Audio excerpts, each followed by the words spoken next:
인공지능이 점점 발달하고 있습니다. 뭐 몇 년 전에 그 이세돌 프로기사 이세돌에게 인공지능이 그 바둑을 이기는 걸 보고 사람들이 깜짝 놀랐죠.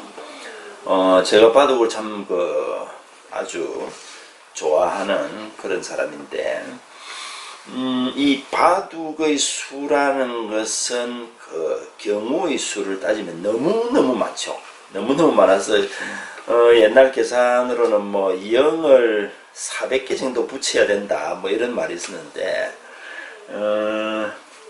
그래서 인간을 이기는 그 컴퓨터는 영원히 나오지 않을 것이다 이런 식으로 예상을 했습니다만은 정말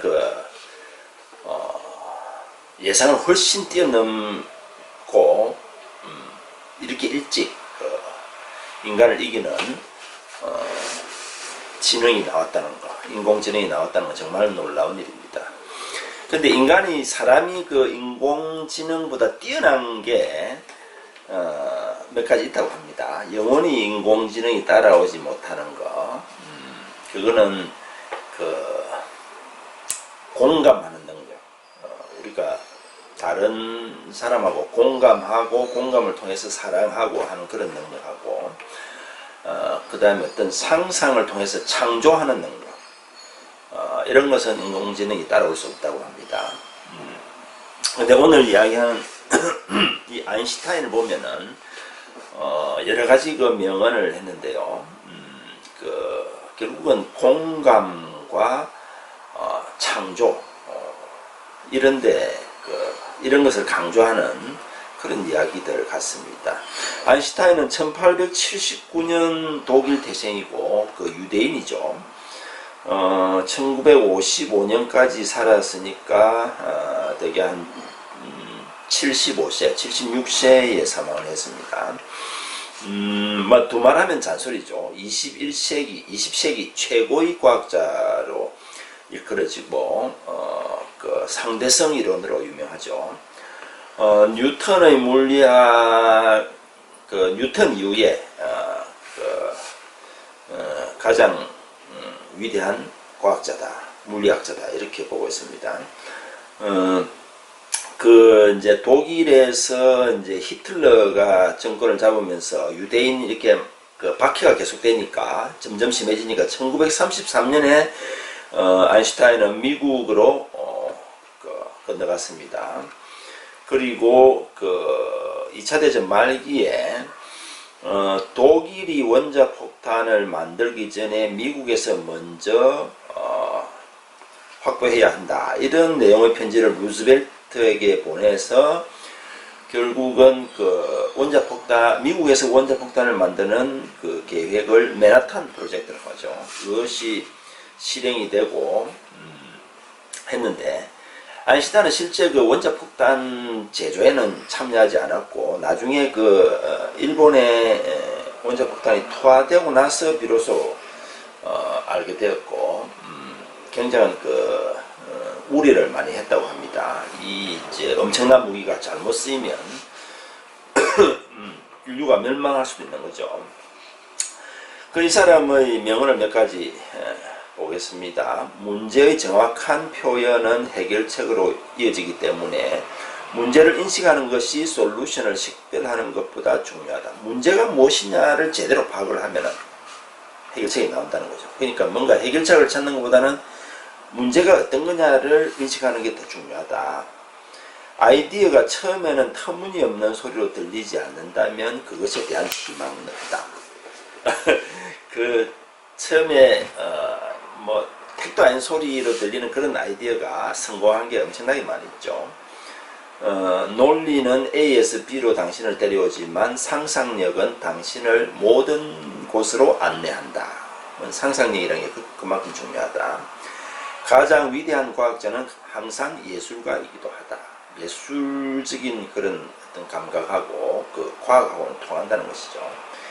게임의 규칙을 배우고 다른 누구보다 잘 플레이하라. 인생에 관한 이야기입니다. 인생의 규칙이라는 것은 어떻게 되는 것이다. 그걸 이해했을 때는 그 이후에 가장 멋지게 살아라. 그걸 이해하고 그런 뜻이죠. 실수한 적이 없는 사람은 새로운 것을 시도한 적이 없다. 실수를 무릅쓰고 새로운 걸 시도하라. 곱비 풀린 원자의 힘은 우리의 사고방식을 제외한 모든 것을 바꾸어 놓았다. 우리는 미증유의 재난을 향해 표류하고 있다. 원자 폭탄이 참 위험하다 하는 그런 이야기죠. 중요한 것은 결코 호기심을 멈추지 않는 것이다. 상식이란 18세까지 습득한 편견의 집합이다. 편견을 쭉 이렇게 모아놓은 게 상식이라는 거니까 상식이라는 거는 어쩌면 진짜 엉터리일 수도 있다. 상식을 뛰어넘는 뭔가 필요하다 이런 말이겠죠. 그 다음에 이런 게 있습니다. I never think of the future. It comes soon enough. 나는 미래에 대해 생각하지 않는다. 왜냐하면은 진짜 빨리 닥치니까 내가 뭐 생각을 안 해도 금방 와버린다 미래는.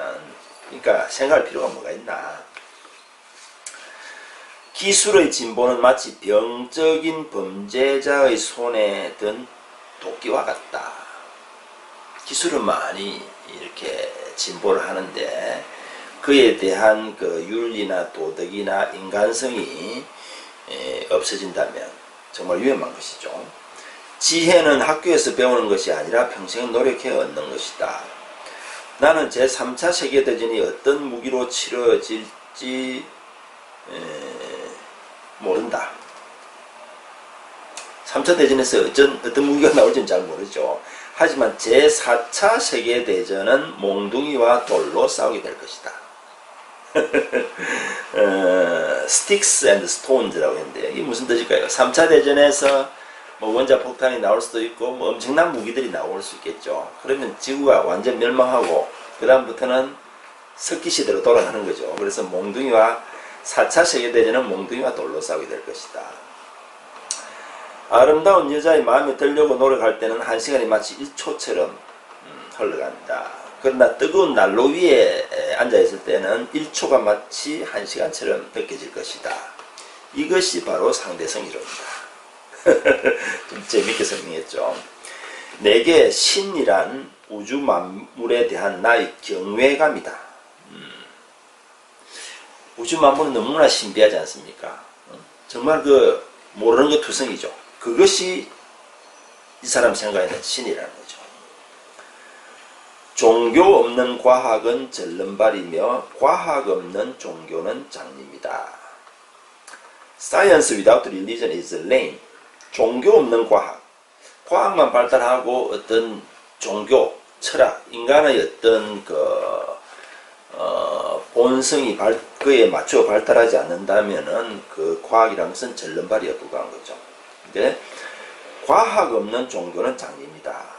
종교만 있고 거기에 대한 어떤 과학적인 뒷받침이 없다면 그거는 장님과 같다. 우리는 아직 자연이 보여준 모습의 10만 분의 1도 모른다.